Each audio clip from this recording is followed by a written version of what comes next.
Hello दोस्तों, कैसे हैं आप लोग। उम्मीद करता हूं कि आप लोग ठीक ही होंगे और अपनी तैयारी में जुटे ही होंगे। दोस्तों, मैं नंदलाल एम साइंस क्लास पर आप सभी लोगों का स्वागत करता हूं। दोस्तों, पिछले वीडियो में हमने संबरक नियम के बारे में कुछ पढ़ा था और आज भी हम उसी क्रम को जारी रखते हुए अपरमेय संख्याओं में संबरक नियम का पालन किस तरह से होता है, इस बात पर चर्चा करने वाले हैं। तो चलिए जरा देखते हैं कैसे। मान लीजिए आपसे कहा गया कि भाई यहाँ प्लस है, माइनस है, गुणा है, भाग है, और हम यहाँ देखने वाले क्या है कि अपरमेय संख्या प्लस अपरमेय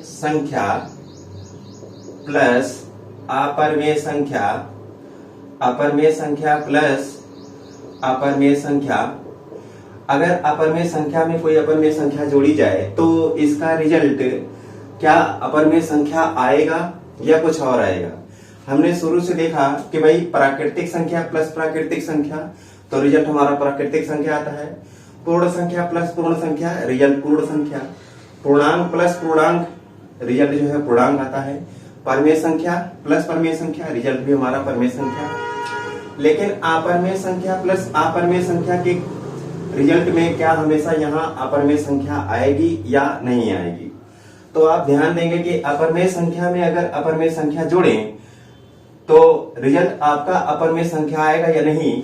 इसको एक एग्जांपल से पहले देख लेते हैं कि मान लीजिए आपसे कहा गया कि भाई √2 और प्लस माइनस का √2 तो रिजल्ट कितना आ जाएगा। यहाँ देखेंगे कि रिजल्ट आपका 0 आ जाएगा।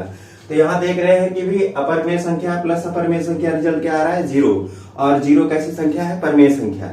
तो यहाँ रिजल्ट इसका मतलब ये है कि अपरमेय संख्या में अपरमेय संख्या जोड़ेंगे तो रिजल्ट आपका अपरमेय संख्या ही आए, ये आवश्यक नहीं है।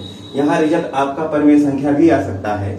तो इसका मतलब ये है कि अपरमेय संख्या प्लस अपरमेय संख्या का जो रिजल्ट होता है वहां परमेय संख्या भी आ सकती है और अपरमेय संख्या भी आ सकती है। तो इसका जो रिजल्ट है यहाँ क्या आएगा कि परमेय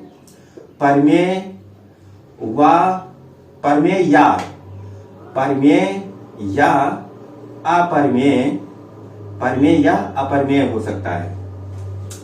इसी तरह से अगर हम दूसरा देखें, कहने का मतलब ये आप बात को समझ गए होंगे कि अपरमेय संख्या में अगर हम अपरमेय संख्या जोड़ते हैं तो रिजल्ट जरूरी नहीं है कि अपरमेय संख्या ही आएगी। ये परमेय भी हो सकता है और अपरमेय भी हो सकता है। इस बात को आप जो है याद रखेंगे। अगली बात करते हैं कि मान लीजिए कि आपसे कहा गया कि भाई अपरमेय संख्या माइनस अपरमेय संख्या। आपका रिजल्ट क्या आने वाला है कि अपरमेय संख्या में से अगर हम अपरमेय संख्या घटाएंगे तो हमारा जो रिजल्ट आएगा वो अपरमेय संख्या आएगी या परमेय संख्या आएगी। तो जैसे आप यहाँ देख रहे हैं कि अपरमेय संख्या प्लस अपरमेय संख्या बराबर परमेय संख्या या अपरमेय संख्या दोनों हो सकती है, दोनों में से कोई एक हो सकती है। यहाँ क्या हुआ है कि √2 प्लस माइनस √2 है, ये एक अपरमेय संख्या, ये भी एक अपरमेय संख्या है। दोनों को जोड़ा गया तो रिजल्ट 0 जो कि आपको परमेय संख्या बता रहा है।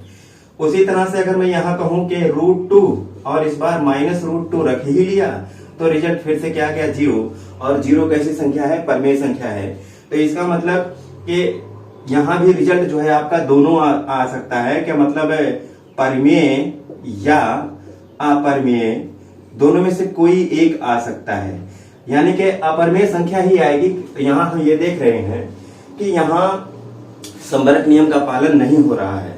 यहाँ रिजल्ट आपका परमेय भी हो सकता है, अपरमेय भी हो सकता है, यानी कि यहाँ जो है संबरक नियम का पालन नहीं हो रहा है। तो अगर मैं यहाँ बॉक्स में बनाऊं तो ये क्या है कि यहाँ संबरक नियम का पालन नहीं हो रहा है। इसका मतलब ये क्या हो जाएगा, गलत। और यहाँ भी क्या हो जाएगा, गलत, क्योंकि हमेशा जो है ये अपरमेय संख्या नहीं आएगी। यहाँ भी देख रहे हैं कि हमेशा यानी सदैव हमेशा जो है अपरमेय संख्या नहीं आ रही है। तो इसका मतलब ये गलत है, यहाँ संबरक नियम का पालन नहीं हो रहा है। तीसरी बात अगर हम करें गुणे की, कि अपरमेय संख्या और गुणा में अपरमेय संख्या, इसका रिजल्ट क्या आएगा। क्या अगर हम गुणा करेंगे तो हमेशा जो है सदैव अपरमेय संख्या आएगी। तो एक एग्जाम्पल से देख लेते हैं। यही एग्जाम्पल है, मान लीजिए कि √2 को गुणा किया गया √2 से, तो देखेंगे कि इसका रिजल्ट कितना आ जाएगा। तो रूट गुणा हो जाएगा, सिर्फ यहाँ 2 बचेगा, या हम ये कहें कि √2 का स्क्वायर हो जाएगा और रिजल्ट आपका 2 आ गया है। यहाँ देखें कि आप अपरमेय संख्या का गुणा अपरमेय संख्या से हुआ तो रिजल्ट आपका 2 आया है, जो कि एक परमेय संख्या है। यहाँ भी इसका मतलब ये है कि ये परमेय हो सकता है या अपरमेय हो सकता है। ये क्या हो सकता है? परमेय या अपरमेय हो सकता है। तो यहाँ भी संवरक नियम का पालन नहीं हो रहा है। अपरमेय हो सकता है, तो यहाँ भी संवरक नियम का पालन नहीं हो रहा है। पिछले हमने जो प्राकृतिक संख्या, पूर्ण संख्या, परमेय संख्या और पूर्णांकों में देखा था, वहां हम देख रहे थे कि रिजल्ट भी हमको जो है वो प्राकृतिक संख्याओं के केस में प्राकृतिक संख्या मिल रही थी और पूर्णांकों के केस में पूर्णांक मिल रहा था, परमेय संख्या में परमेय संख्या मिल रही थी। लेकिन अपरमेय संख्या का जो सिस्टम है ये इस बात को नकार रहा है, गलत साबित कर रहा है कि ये इनको अगर हम जोड़ेंगे, घटाएंगे या गुणा करेंगे तो हम देख रहे हैं कि इसका रिजल्ट जो है वो सदैव हमको अपरमेय संख्या प्राप्त नहीं हो रही है, यानी यहाँ संवरक नियम का पालन नहीं हो रहा है। इस बात को आप याद रखेंगे कि संवरक नियम का पालन किस सिस्टम में होता है। तो अगर आपको रिजल्ट में अपरमेय संख्या दिख जाए तो ये अपरमेय संख्या में नहीं होगा, बाकी सब में हो जाएगा। अच्छा, एक और जरा देख लेते हैं चौथी बात। चौथा क्या है? भाग का अपरमेय संख्या, अपरमेय संख्या, अपरमेय संख्या और भागे अपरमेय संख्या, अपरमेय संख्या भागे अपरमेय संख्या, अपरमेय संख्या। अगर हम भाग देंगे तो रिजल्ट हमारा देख रहे हैं कि शुरू से ही जब गलत आ रहा है, तो यहाँ भी अपरमेय संख्या में अगर हम अपरमेय संख्या से भाग देंगे तो जो हमारा रिजल्ट है वो अपरमेय संख्या ही आए, ये आवश्यक नहीं है। एग्जाम्पल के तौर पे जरा देखें कि अगर हम √2 को भाग दे दे √2 से तो इसका रिजल्ट कितना आ जाएगा? 1। और 1 कैसी संख्या है? परमेय संख्या, यानी अपरमेय संख्या में अपरमेय संख्या से भाग देंगे तो रिजल्ट आपका परमेय या अपरमेय दोनों में से कोई एक हो सकता है। परमेय या अपरमेय दोनों में से कोई एक हो सकता है, यानी यहाँ भी संवरक नियम का पालन जो है वो नहीं हो रहा है। तो इस तरह से हमने देखा कि अपरमेय संख्या जो है संवरक नियम का पालन नहीं कर पाता है।